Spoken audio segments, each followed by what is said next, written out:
स्वागत है दोस्तों आप सभी का आपके अपने यूट्यूब चैनल सीजी ज्ञान पर। दोस्तों आज की इस वीडियो में हम हिंदी का दो महत्वपूर्ण टॉपिक देखेंगे। पहला सर्वनाम और दूसरा विशेषण।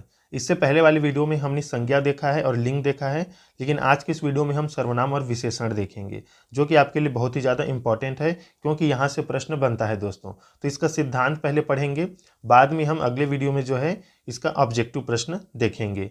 जैसे संज्ञा का ऑब्जेक्टिव बचा है, आपके लिंग का, सर्वनाम का, विशेषण का, तो इनका ऑब्जेक्टिव प्रश्न बाद में देखेंगे। लेकिन आप दोस्तों अगर जीके पढ़ना चाहते हैं, जनरल नॉलेज, तो डिस्क्रिप्शन बॉक्स पर हमने लिंक दे दिया है, जाकर जरूर पढ़ सकते हैं।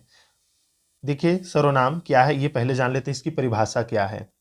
परिभाषा है सब नामों के बदले जो शब्द आए वो सर्वनाम है। जैसे किसी का नाम प्रकाश है तो प्रकाश के बदले में हम बार बार प्रकाश नहीं बोलेंगे, प्रकाश ने ऐसा किया, प्रकाश ने वैसा किया। हम एक बार प्रकाश बोलेंगे, फिर उसने ऐसा किया, वह ऐसा किया, हम इस प्रकार से शब्दों का प्रयोग करेंगे। तो क्या है, नाम के बदले प्रयुक्त होने वाला शब्द सर्वनाम कहलाता है।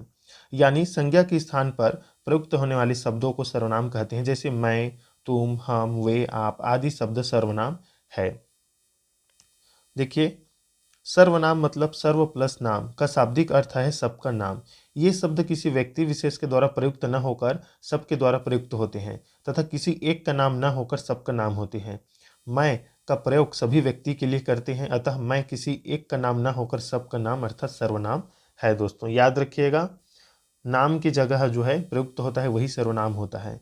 अब सबसे बड़ा इंपॉर्टेंट इसमें जो है प्रश्न में पूछा जाता है हर बार, सर्वनाम की कितने भेद होते हैं, प्रकार होते हैं। तो याद रखिएगा सर्वनाम की 6 जो भेद होते हैं, 6 प्रकार होते हैं। पहला है, इसमें आप देख लीजिएगा, पुरुषवाचक सर्वनाम। पहला है पुरुषवाचक सर्वनाम। जो पुरुषों के नाम के बदले आते हैं उन्हें पुरुषवाचक सर्वनाम कहते हैं। पुरुषवाचक, अब यहाँ पर पुरुष नहीं, पुरुष या स्त्री दोनों रहेगा। पुरुषवाचक सर्वनाम 3 प्रकार के होते हैं, उत्तम पुरुष, मध्यम पुरुष और अन्य पुरुष। और दोस्तों सबसे ज़्यादा प्रश्न जो है बनता है ऑब्जेक्टिव वाला, वो यहीं से बनता है, पहले वाले सर्वनाम से, पुरुषवाचक सर्वनाम से। देखिए इसको आपको याद करना पड़ेगा, इसलिए आप इसका स्क्रीनशॉट भी रख लीजिएगा। उत्तम पुरुष में क्या क्या आता है, तो मैं, हम, मैंने, हमने, मेरा, तुम्हारा, मुझे, मुझको, ये उत्तम पुरुष के शब्द हैं।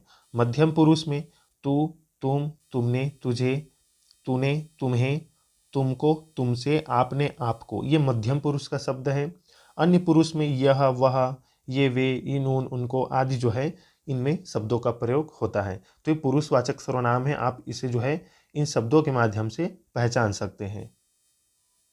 दूसरा देख लेते हैं, दूसरा प्रकार इसमें निश्चयवाचक सर्वनाम। निश्चयवाचक सर्वनाम निकट या दूर के व्यक्ति या वस्तुओं का निश्चयात्मक संकेत जिन शब्दों से व्यक्त होता है उसे निश्चयवाचक सर्वनाम कहते हैं। जैसे यह, वह, ये, वे। अब उदाहरण के लिए यह मेरी पुस्तक है, तो यह जो है यहाँ पर क्या है, निश्चयवाचक है।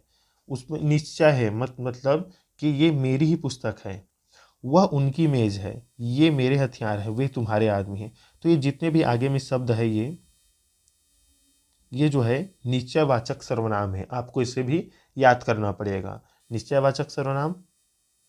तीसरा है अनिश्चयवाचक सर्वनाम। जिन सर्वनामों से किसी निश्चित वस्तु का बोध नहीं होता उन्हें अनिश्चयवाचक सर्वनाम कहते हैं। जैसे कोई, कुछ, इसे निश्चित नहीं हो रहा है, क्योंकि कोई मतलब पता नहीं कितना है, क्या है, कुछ मतलब इसमें भी कुछ पता नहीं चल रहा है। तो कोई आ गया तो क्या करोगे, यहाँ पर कोई मतलब अनिश्चय है। उसने कुछ नहीं लिया, अब कुछ, कुछ का मतलब क्या है, अनिश्चय है, हमें पता नहीं कुछ में क्या है। तो इस प्रकार से अनिश्चय जो है सर्वनाम ये हो गया। कुछ और है, देखिए, कुछ न कुछ, कोई न कोई, सब कुछ, हर कोई, कुछ भी, कुछ कुछ, ये जो है अनिश्चय सर्वनाम के उदाहरण हैं। चौथा देखिए संबंधवाचक सर्वनाम। जिस सर्वनाम से किसी दूसरे सर्वनाम से संबंध स्थापित किया जाए उसे संबंधवाचक सर्वनाम कहते हैं। जो, सो, ये जो है शब्द हैं जो संबंध स्थापित करता है। जो आया है सो जाएगा, यह ध्रुव सत्य है। तो देखिए यहाँ पर जो और सो, ये वाक्य को जोड़कर संबंध बता दिया उसे। तो इस प्रकार से संबंधवाचक सर्वनाम। पांचवा है प्रश्नवाचक सर्वनाम। तो इसमें प्रश्न चिन्ह रहेगा, ये आपको पता ही है, कौन आया है, वह क्या कर रहा है, दूध में क्या गिर पड़ा, तो क्वेश्चन मार्क रहेगा, तो प्रश्नवाचक सर्वनाम है। छठवां है निजवाचक सर्वनाम। निजवाचक सर्वनाम मतलब निज का अर्थ होता है आप, तो यह अपने आप स्वतः स्वयं या खुद के लिए प्रयुक्त होने वाला सर्वनाम है। जैसे यह कार्य मैं आप ही कर लूँगा, मतलब अपने आप ही कर लूँगा खुद के द्वारा, तो ये निजवाचक सर्वनाम है, खुद के लिए प्रयुक्त होता है। तो सर्वनाम के 6 भेद हैं, उसे याद रखिएगा। कभी कभी नाम सिंपल से पूछ लिया जाता है ऑब्जेक्टिव में, और आपका संख्या पूछ लिया जाता है कि कितने प्रकार के होते हैं। ये देखिए निजवाचक सर्वनाम की कुछ जो है उदाहरण है यहाँ पर। मैं आप वहीं से आया हूँ, ये आप अपने लिए ही प्रयोग हुआ है। अपने को, तो ये अपने आप के लिए प्रयोग किया गया है। ये जो शब्द है आप भला तो जग भला, तो खुद के लिए प्रयोग किया जाता है। तो ये हो गया सर्वनाम दोस्तों। सर्वनाम में आपको ज़्यादा कुछ नहीं करना है। पहला वाला है जो उत्तम, मध्यम और अन्य पुरुष, ये तीनों का जो शब्द है जितने भी दिए गए हैं उसे आपको याद करना पड़ेगा। ये क्योंकि आज आप पढ़ लिए तो बाकी जो एग्ज़ाम होगा आपके हिंदी का, कोई भी आप कंपटीशन एग्ज़ाम देंगे उसके लिए इम्पोर्टेंट हो जाता है। तो याद रखिएगा सर्वनाम के जो है 6 प्रकार होते हैं, और उनमें जो है सबसे जो पहला प्रकार है पुरुषवाचक सर्वनाम, उसमें 3 उसके अलग भेद हैं, उत्तम पुरुष, मध्यम और अन्य। वहाँ से प्रश्न बनता है, उसे याद रखिएगा। चलिए देख लेते हैं विशेषण। विशेषण देखिए परिभाषा है, संज्ञा या सर्वनाम की विशेषता बताने वाले शब्द को हम विशेषण कहते हैं, और विशेषण की विशेषता बताने वाले शब्दों को हम प्रविशेषण भी कहते हैं। इसे भी याद रखिएगा। जो शब्द विशेषता बताते हैं उन्हें हम विशेषण कहा जाता है, और जिसकी विशेषता बताई जाती है उसे विशेष्य कहा जाता है। जैसे मोटा लड़का हंस पड़ा, यहाँ पर मोटा विशेषण है तथा लड़का विशेष्य है, मतलब उसकी विशेषता बताया जा रहा है तो विशेष्य, और जिस शब्द की हम विशेषता बताते हैं उसे हम विशेषण कहते हैं। जैसे मोटा यहाँ पर विशेषण है। विशेषण के भेद, तो देखिए विशेषण जो है मूलतः 4 प्रकार के होते हैं, इसे याद रखिएगा। 4 प्रकार के विशेषण होते हैं। तो पहला है इसमें सर्वनामिक विशेषण। विशेषण के रूप में प्रयुक्त होने वाले सर्वनाम को सर्वनामिक विशेषण कहा जाता है। इनकी 2 उपभेद हैं, मौलिक सर्वनामिक विशेषण और यौगिक सर्वनामिक विशेषण। हालांकि यहाँ से प्रश्न आपके बहुत ही कम बनेगा इस पहले वाले सर्वनामिक विशेषण से, फिर भी देख लीजिए। जैसे मौलिक सर्वनामिक विशेषण में सर्वनाम बिना रूपांतरण के मौलिक रूप से संज्ञा के बदले आकर उसकी विशेषता बतलाते हैं। जैसे यह घर मेरा है, वह किताब फटी है, कोई आदमी रो रहा है, ये मौलिक सर्वनामिक विशेषण है। अगर हम यौगिक सर्वनामिक विशेषण की बात करें तो जो सर्वनाम रूपांतरित होकर संज्ञा शब्दों की विशेषता बदलाते हैं उन्हें यौगिक सर्वनामिक विशेषण कहा जाता है। जैसे ऐसा आदमी नहीं देखा, कैसा घर चाहिए, जैसा देश वैसा भेष, तो यहाँ पर ये है संज्ञा। तो संज्ञा की क्या कर रहा है, ये सर्वनाम आगे में विशेषता बता रहा है, तो ये यौगिक सर्वनामिक विशेषण है, इसे याद रखिएगा। दूसरा देख लेते हैं विशेषण में, ये यहाँ से प्रश्न बनता है गुणवाचक विशेषण। जो शब्द संज्ञा अथवा सर्वनाम के गुण धर्म स्वभाव का बोध कराते हैं उन्हें गुणवाचक सर्वनाम कहते हैं। सॉरी, यहाँ पर हाँ गुणवाचक सर्वनाम ही कहते हैं, और इसे जो है गुणवाचक विशेषण के अंतर्गत देखा जाता है, याद रखिएगा। ये गुणवाचक सर्वनाम भी है और गुणवाचक विशेषण भी आप बोल सकते हैं।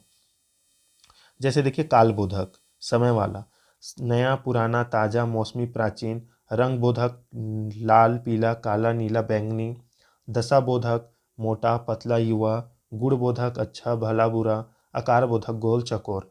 तो जो भी उसका गुण बताए वो गुणवाचक विशेषण होगा, याद रखिएगा इसे। संख्यावाचक विशेषण में संख्या बताया जाएगा, और ये भी 2 प्रकार के होते हैं, निश्चित संख्यावाचक और अनिश्चित। तो निश्चित संख्यावाचक में आपको संख्या का पता चल जाएगा, जैसे 10 लड़के हैं, 20 आदमी, 50 रुपए, तो ये निश्चित संख्यावाचक है, आपको पता है कि कितने लड़के हैं, कितने आदमी हैं, कितने रुपए हैं। अब इसी संख्यावाचक विशेषण का दूसरा है, इसमें भी वही दिया गया है, देख लीजिए इसे, तिगुना चौगुना, ये इसमें पता चल रहा है आपको निश्चित संख्या। आपको देखिए अनिश्चित संख्यावाचक, अनिश्चित में आपको संख्या पता नहीं चलेगा, कुछ आदमी चले गए, कुछ चले गए, कई लोग आए थे, कई लोग आए थे, सब कुछ समाप्त हो गया, सब कुछ। अब इसमें हमें संख्या का पता नहीं चल रहा है, तो ये अनिश्चित संख्यावाचक। देखिए विशेषण का चौथा और अंतिम प्रकार है परिमाण बोधक विशेषण। इसके भी 2 भेद हैं, निश्चित परिमाण बोधक और अनिश्चित परिमाण बोधक। 10 किलो घी, 5 क्विंटल गेहूँ, बहुत घी थोड़ा दूध, ये जो है निश्चित और अनिश्चित परिमाण बता रहा है। ये परिमाण बताने वाला है, ये मतलब क्वांटिटी बताता है ये, इसे भी याद रखिएगा।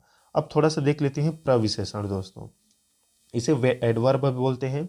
जो शब्द या वे शब्द जो विशेषण के भी विशेषता बतलाते हैं उन्हें हम प्रविशेषण कहते हैं। और ये एग्जाम में ये वाला उदाहरण, यहाँ से प्रश्न दोस्तों बहुत बार बनता है। जैसे पहला देख लीजिए उदाहरण, वह बहुत तेज दौड़ता है।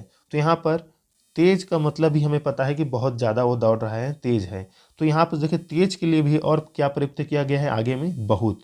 वह बहुत तेज दौड़ता है। तो ये जो बहुत शब्द है ये आपका प्रविशेषण हो जाएगा। तेज यहाँ पर विशेषण है और बहुत प्रविशेषण है, मतलब विशेषण की भी विशेषता बताए वो प्रविशेषण हो जाएगा। तेज की विशेषता बता रहा है बहुत। दूसरा उदाहरण देख लेते हैं, सीता अत्यंत सुंदर है। तो यहाँ पर सुंदर तो है लेकिन क्या है, अत्यंत सुंदर है। तो सुंदर ही विशेषण है और अत्यंत क्या है, प्रविशेषण है। विशेषण की विशेषता बताने वाले शब्दों को हम प्रविशेषण कहते हैं, एडवर्ब कहते हैं। तो दोस्तों ये थे आपके सर्वनाम और विशेषण। जीके जरूर पढ़ लीजिएगा, प्लेलिस्ट में हमने लिंक दे दिया है, इम्पॉर्टेंट है आपके लिए। और चैनल को जरूर सब्सक्राइब कर दीजिएगा। आपके लिए जो है हम लगातार वीडियो अपलोड कर रहे हैं प्री बीएड प्री डीएड की तैयारी के लिए। ये हिंदी का जो है क्लास नंबर जो है 17 है।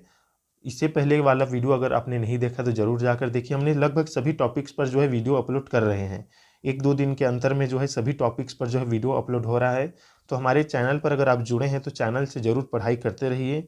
आपके सभी प्रकार के एग्ज़ाम की तैयारी इसी चैनल से हो जाएगी। मिलते हैं दोस्तों नेक्स्ट वीडियो में, तब तक के लिए धन्यवाद।